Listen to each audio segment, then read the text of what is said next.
Alright, welcome back after Fake Fiction Season 1, Episode 5. And I have got a little something different planned for a bit of Shush, please. So, let's now get to it.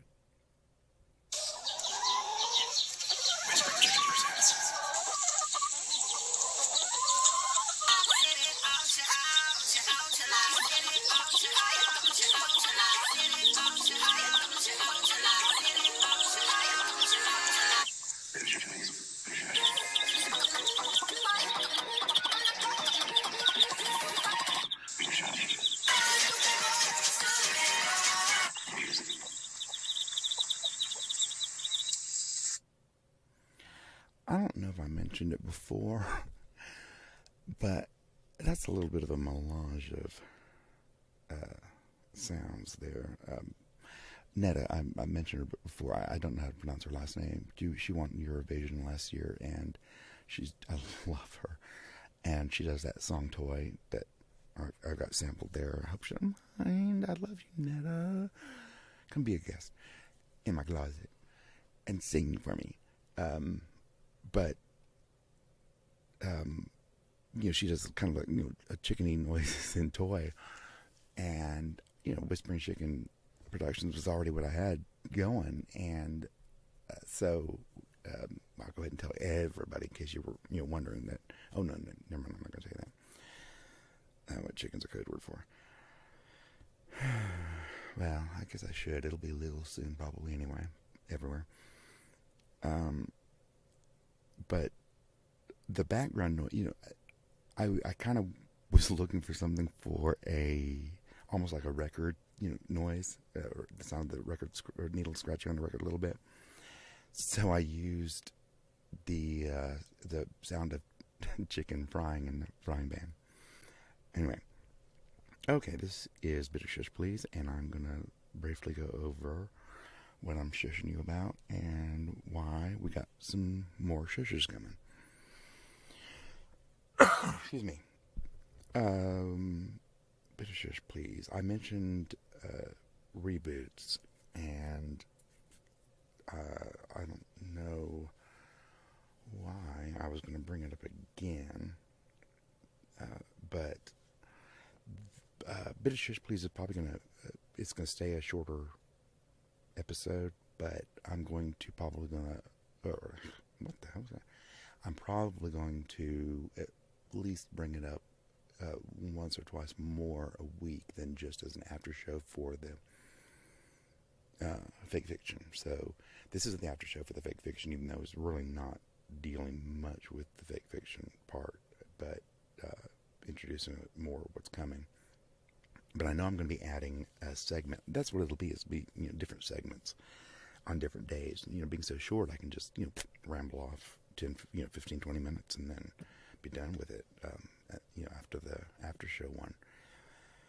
And like I'm going to give you an example.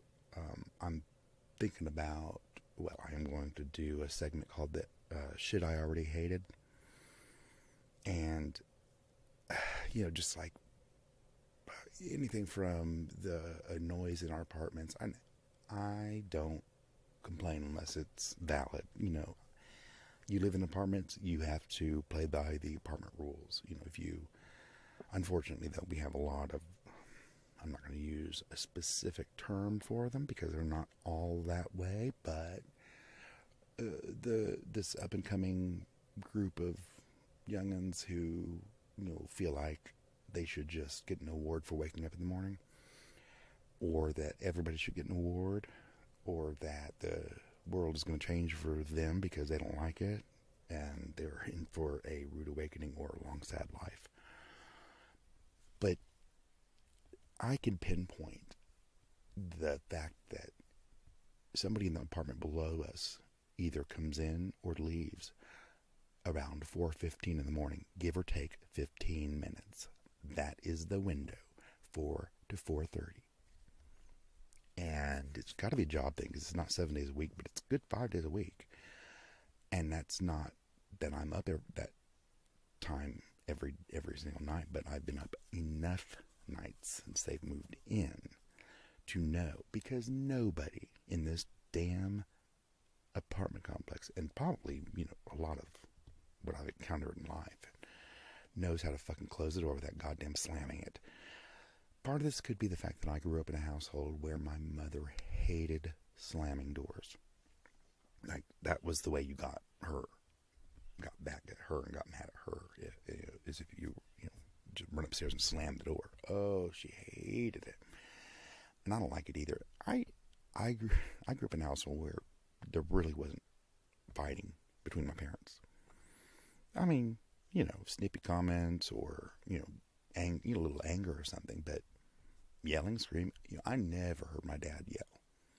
Except for when he was on the phone long distance, because he's, still a generation further away you were, the louder you had to talk. My favorite, though, was when he would get on the phone and stand in front of the sliding glass door and, watching neighbors or just the neighborhood or whatever while he was talking.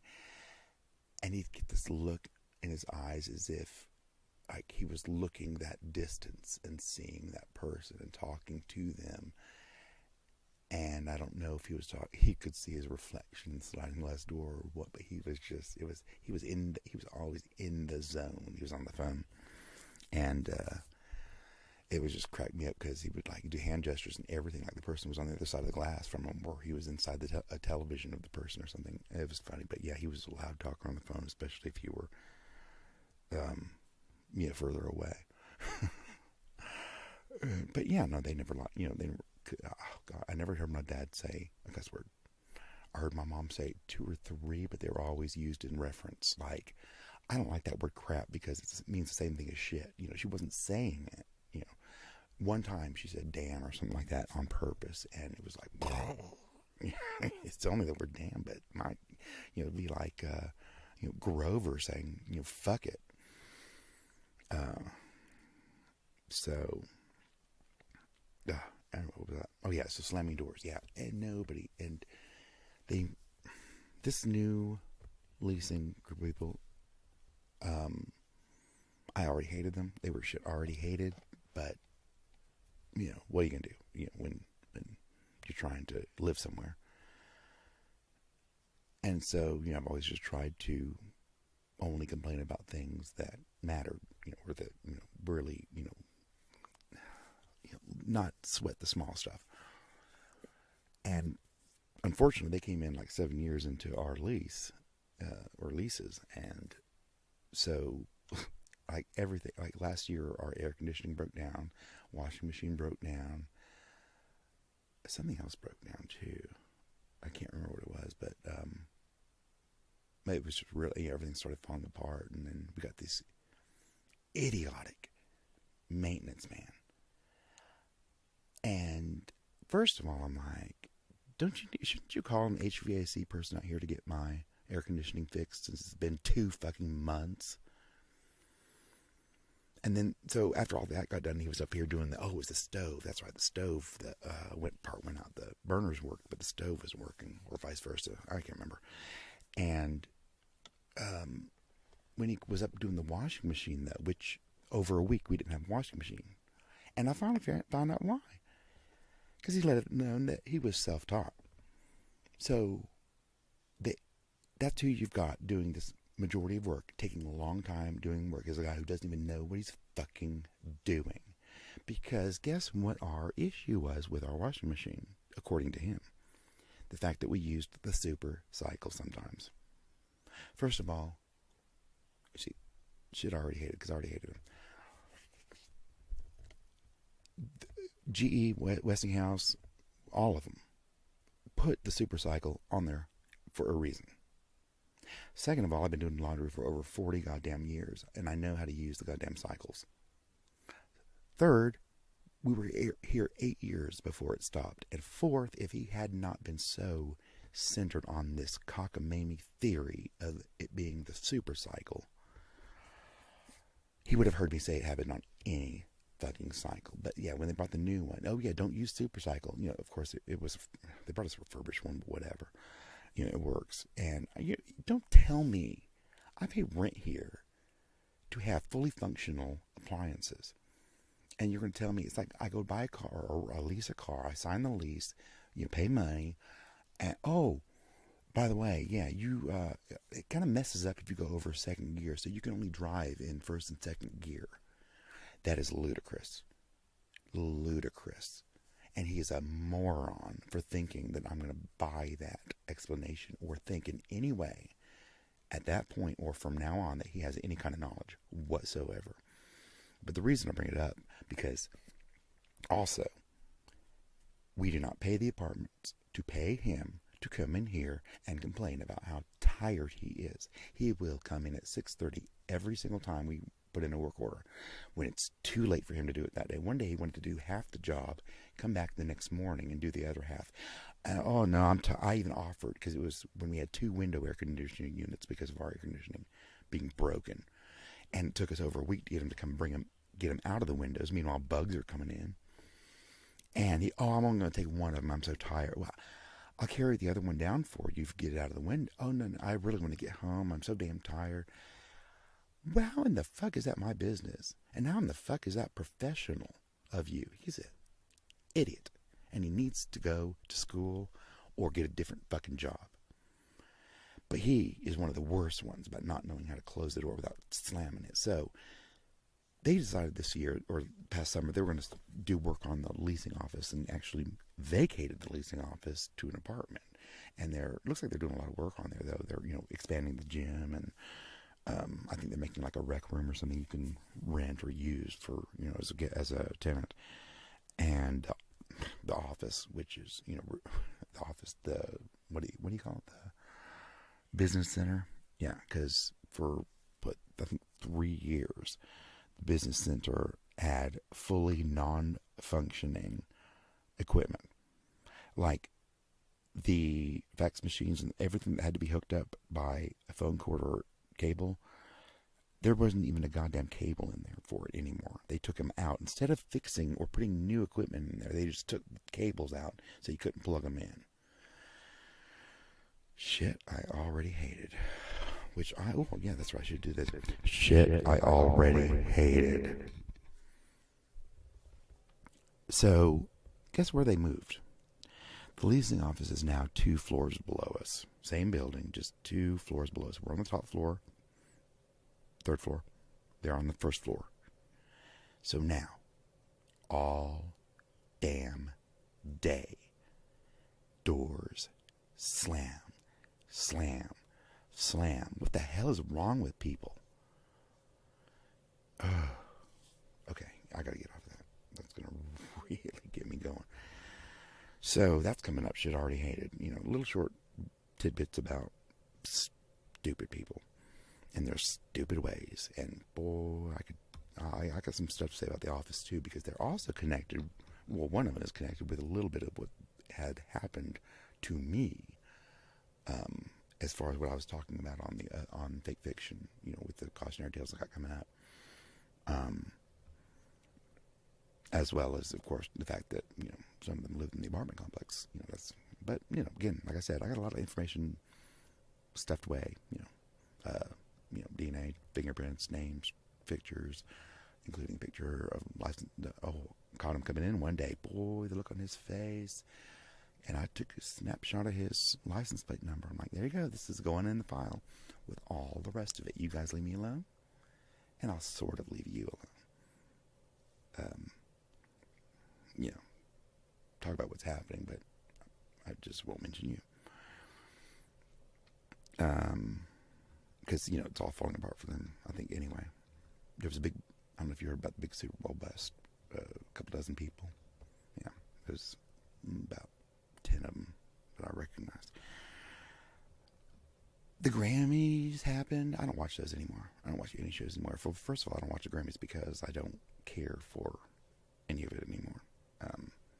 I don't care for the directions a lot of music has gone in. And now, when I was a kid, I used to listen to the Fat Boys doing rap and stuff, and it was fun. They'd sample the Munsters theme and everything, but I'm sorry. I have no desire to listen to degrading vocals. They're not songs, of course, and none of them can sing. If you have to use, autotune as, to where you can hear it in the song, you can't sing. Just don't sing. You don't have to sing. Don't sing. But I mean, rap is just so degrading. The way it is for the most part today, I still have yet to hear, and I listen. I'm open, but sorry, you're all so negative. I don't need that negative energy, and you see it in outside of rap. I don't care who you are, because Eminem's bad as uh, you know, what's his name? Well, R. Kelly's hip hop, but Eminem's bad as oh damn it, I don't even care. Why does it have to be so negative? And why, do you feel the need to use all this, horribly negative language or names or terms that are negative? And, it could be racial, it could be sexist, bitches and hoes and stuff. Why do you want to listen to a pseudo song about bitches and hoes? And plus, I got news for you guys. You all sound the fucking same. Oh, I want to do my own thing. I want to be my own thing. Oh, almost every beat is the same. They all sound pretty much the same. And I also don't like, let's rap like this. Whether it makes sense or not, let's just take one word and then let's just see how many words we can come up with, fake or real, to rhyme with it throughout the whole song, whether it makes sense or not. That's not a way to structure and make a song, and it's not a song anyway. But, I mean, none of it's intelligent. None of it's classy. None of it is positive. So, you got some positive rap? Bring it to me. I'll listen to it. But, because, there's some when somebody has guests, it's another thing. Why can't anybody make a goddamn album by themselves? Every fucking song's got to be featuring somebody. Then they all get into the battles, the Twitter battles. And this brings me back to the Grammys. Ariana Grande got her, that stupid Snapchat additive nose and ears. How old is she? 4? In a huff because she could do the songs she wanted to do. Remember when it used to be an honor? They all act like they get snubbed if they don't get a Grammy, but then they act like they're above the Grammys because they can't do what they want to do. Again, you want an award for waking up in the morning? You want an award for wiping your ass? Get it from someone else. So I don't watch those anymore because they don't even deserve it. And Alicia, everybody praise Alicia Keys, and I do. I love Alicia Keys. I'm not saying anything bad against her. But everybody acting like she's the first person in the world to play 2 pianos at a time. 20 years ago, I sat there in a symphony hall for the first time of like 8 times seeing her in concert and watched Tori Amos play 2 pianos at the same time. So get over it, people. It's nothing new. Y'all ain't doing nothing new. You look at everybody, all your friends, or all the people that you're fighting with, and do the same thing. I'm going to do a song like that. Or I'm going to dress like that. Or we're all going to do this because we want to be individual. So every single one of us have sagging pants. Or every single one of us, if you remember, have one pant leg pulled up. What are you doing? You're just lemmings. And if you don't know it, look it up. Because I bet you some of you don't know it. So these are going to be the shit, I already hated type of episode, and getting on 20 minutes, so I'm going to have to end this. I'm getting ready to try something possibly, and I will, report it on Bit of Shush, please, because I got a drug past. Mostly it's a party drug past, in the clubs and stuff, not a, I never shot up, I'm not trying to level good and bad usage. I was never a shooting up person, so I was never really a pass out person. And, I tried GHB and a little bit and didn't like it because I lost control. I don't like losing control. So I was all about the dancing, so I needed the high energy stuff anyway. But I also did like psychedelics, but acid is very hard on the system. I haven't done it in years and years. I've enjoyed shrooms, though, being more, being on the natural side and get the nice visuals and sometimes, very introspective thinking. And it's not coming out. That is very beneficial. People are having a lot of benefits, from these type of hallucinogenics, and a friend of mine who is, very in that vein with me, has been using it to help her, with her mood and PTSD and things like that. And I'll, pop in there the PTSD I possibly have from what happened. And of course, all the other stuff I got going on my head, and my mood has just been horrible. And everything's just, the last year was the worst year of my life, and I'm trying to come out of it. So I think I'm gonna get a hold of some of that, and might possibly record it, see if I say anything profound. Of course, it'll probably never end up getting posted, but I want to try it and see the way this it's being used now to help people with that are in crisis and with psychological issues, because there's a lot of things that we're seeing now that people are still hanging on to as being bad things, and they're not. It was propaganda. And I'll end it on this because, like marijuana, Hearst, lobbied against hemp because, he was a paper mogul. So, might put him out of business. But some of the things actually placed in the 20s or 1918 or something, whenever it was, as far as making marijuana illegal. And I don't understand why this doesn't come up more often, because it's a sure sign that it was made illegal for the wrong reasons. Because two of the things were, it would make white women look at black men and make you listen to jazz for real. And so, now all these people are thinking that it was made illegal because it was bad. No, that's not why it was made illegal. And, I'm glad, we have doctors and everything coming out now, and now maybe it's, federally even going to, become, a place where, God, can you imagine how much better the jails are going to be? Killers get out. Look how many times Lindsay Lohan got out after a minute. Repeatedly. Because of overcrowding. Get rid of all these, pot offenses. People that, had a quarter bag on them, or had a dime bag, or had a joint, or had paraphernalia on them, and they got 20 years or 15 years or something. It's skewered. It's totally skewered. It's ridiculous. So I'm going to try those mushrooms and, see what can happen. But I'm adding things I already hated, shit I already hated, and then I'm going to come up with some other stuff for the bit of Shush, please, because I don't have enough time on fake fiction to complain. So here I go again, and I'll be at the doctor tomorrow. I'll see you guys maybe Wednesday, maybe Friday, but if not, definitely Monday and next week, or actually this coming weekend with the fake fiction edition. Oh, that's a good one. Fake fiction edition. Okay. And today's Monday, so I will see you guys later. Have a great week.